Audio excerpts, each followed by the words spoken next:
it, are we? So we got a call for a Suburban that is stuck in a wash up by Hilldale. We got Rhett here with the weather. It's about 50 degrees, mostly cloudy. It's a beautiful day. We got Peanut here. Smile for the camera. So we just met up with the customer and we're following them in. We'll get them out.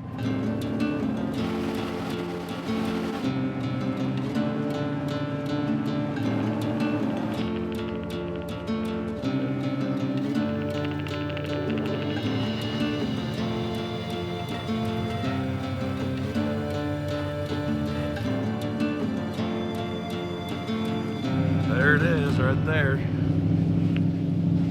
Well, that's exciting. Okay.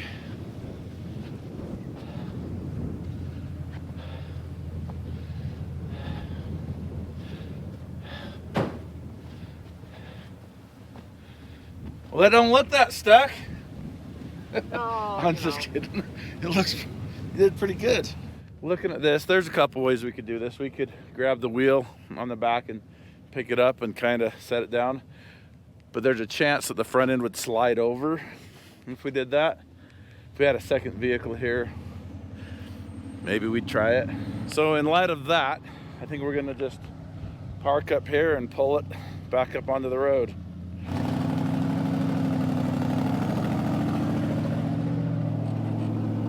Right there. All right, I think we're gonna grab this with both of these. All right, so this is already broke off. I don't want to break this one off. We're not going to use it. So that's why we're going to go straight to this lower A-arm. Let's do the same thing here. All right.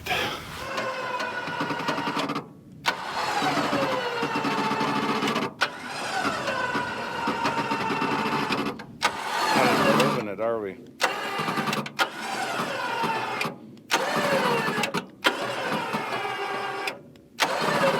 All right, you want to jump in it? See if it'll start. Yeah, it's out, yeah. It's dead. All right. Well, put it in neutral. Oh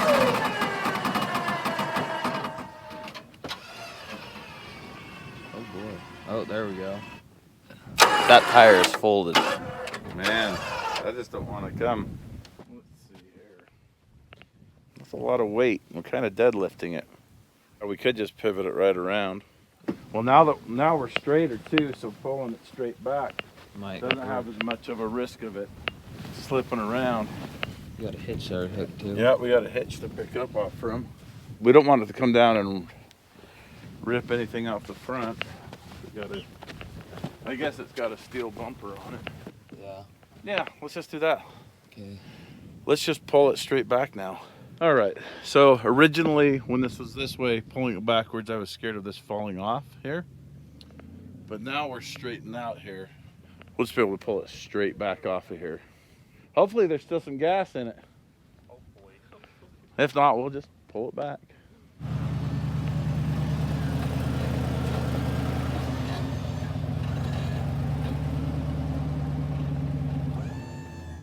Do some digging here, see what we got.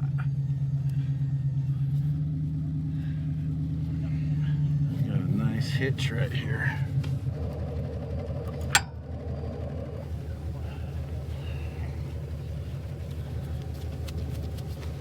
All right.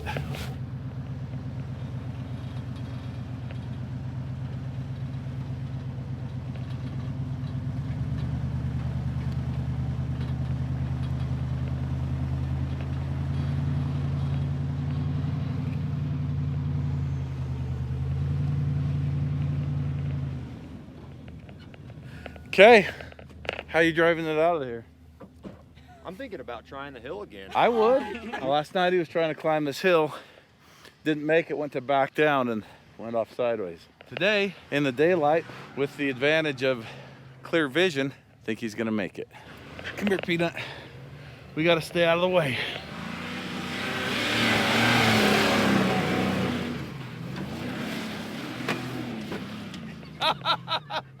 Piece of cake. There's where it was, right there. That was a good show.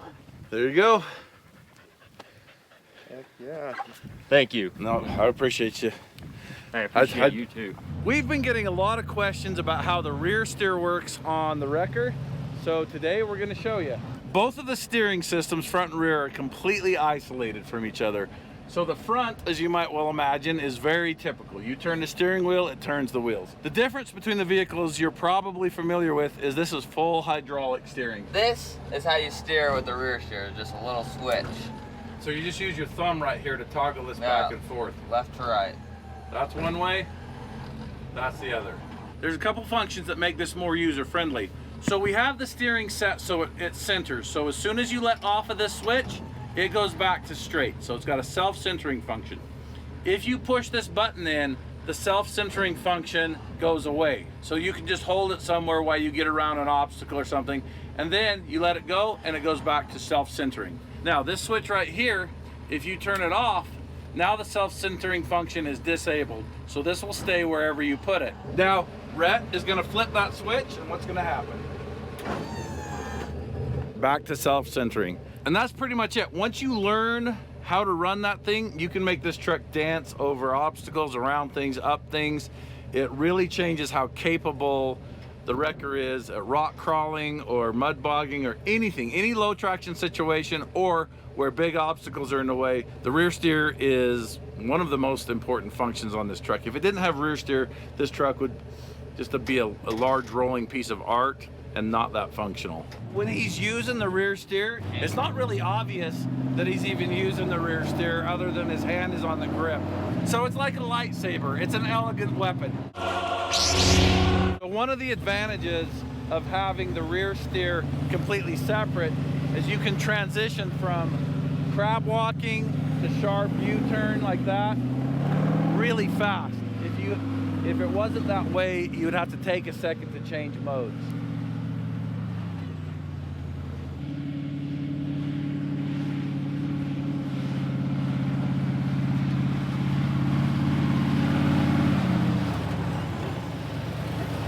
That is what is known as the crab walk.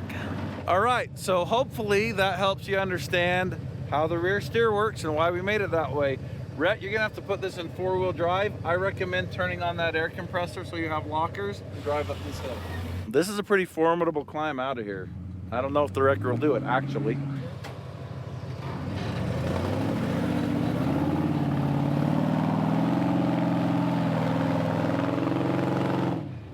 Not gonna happen. You've gotta go back down there.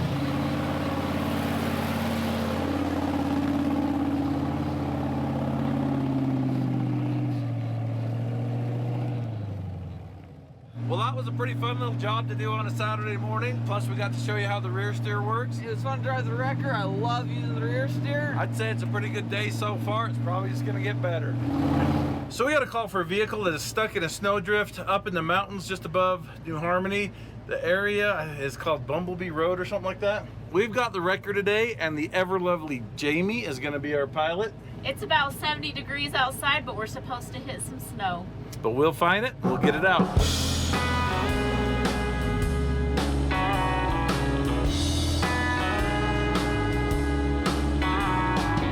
We have been gaining a lot of elevation really fast. I don't know why we haven't found snow yet. What you doing there? Using the rear steer. I love driving the wrecker. Rear steer is pretty fun to play with. Hey, there's some snow right there. That's what a totally different mountain. There's one up there, and then there's two right here. Yep. That's my favorite thing about coming to the mountains is watching for deer. Drive over the snow with that tire and then straight. Yep. Stay out of the sauce, out of the juice. Jamie loves to flip mud on me when we go on these jobs like this.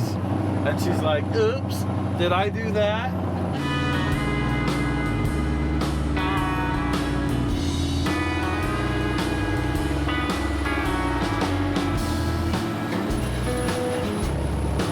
She's being so careful not to flip mud in my window. You're welcome. She's a nice lady. Oh, we see him right there. Eyes on the prize. Oh man, this is gonna be easy. Well, you're stuck. Yeah, Look at that. we were following tracks, and so we went down and we thought, oh, we can get back up this, no problem. And Yeah. I was able to winch out a little bit, but I couldn't get it up and out. That's good. We're just gonna hook it up here. Nice gentle pull. All right, what have we got on the front of this that's substantial? Oh, that's plenty. All right, you want to jump in it and start it up? Can you spin your wheels and get your wheels turned hard to the right? Oh, you're perfect. Exactly what we need. You want me in neutral? You want me in drive? In drive, just for low. Just help just a little. No digging, just keep it kind of rolling. Okay, just goes nice and slow.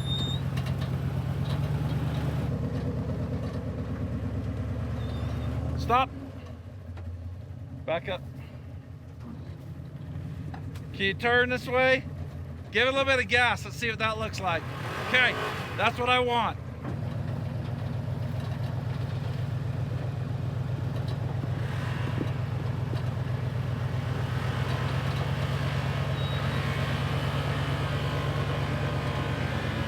Okay, settle down. All right.